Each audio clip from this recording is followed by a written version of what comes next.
people talk like finding your passion is a cure-all for the problems of life. But as someone that's found my passion, I don't find that at all. So my passion is fiction writing. I love it. I want to devote at least a large part of my life to it. I feel like it's my main talent, and that so many things in my childhood and my personality and temperament have come together to make this the perfect thing for me. But 50% of the time, I don't want to write at all. And only 10% of the time do I get that exultant, transcendent feeling where I'm connected to the muse and writing beautifully. That happens 1 out of 10 times.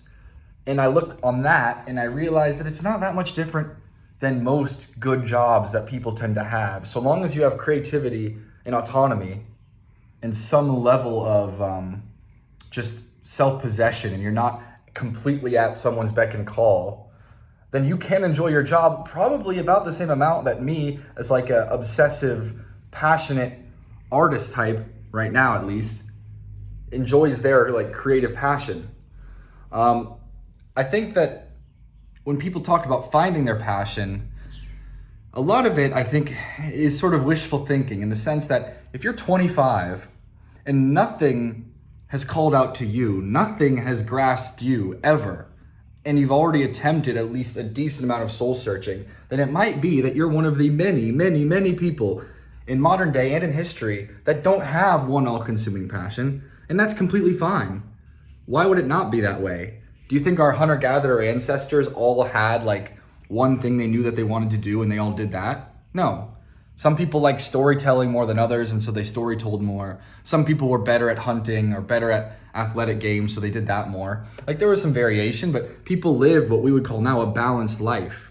The idea that that some of us are gonna be like in a studio painting all day, smoking cigarettes, and get meaning into our life through just that, or that through just writing, it's just like a weird modern myth. So don't feel bad if you haven't found your passion. That's completely normal.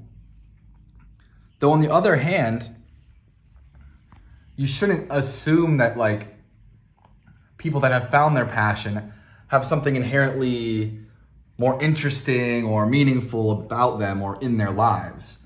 You might notice that actually a lot of people that have found their passion at an early age, like take famous rock musicians, they end up meeting horrible ends, probably because a passion in itself does not deliver meaning or happiness.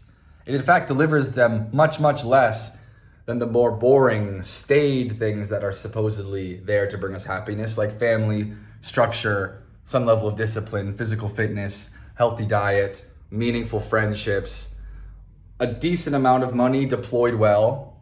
But if you're like Jimi Hendrix or Jim Morrison, or a more modern example like Juice WRLD, Lil Peep, and all you have is that all-consuming passion, that creates like such a lack of balance in your life, especially if you meet early success, because then you really don't have time to develop yourself as something more than just a creator.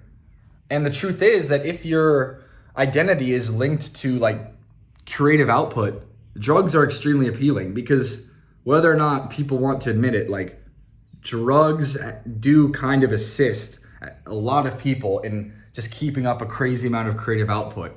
It makes it so you can go into like a kind of hypnotic state and just stay in the studio all day. And not to say that it's better than being sober, of course it isn't, but it is sort of a crutch that can help creative people. Obviously, just look at the past and how creative people struggle with drugs. So all that into account, don't shame yourself for not finding your passion. Your passion probably would have found you already if you're listening to this and you've tried to find it and haven't, and you're like at least 25. If not, it's not such a complicated process. Just look back into your childhood and notice, what did I enjoy more than other people? What did I become obsessed with?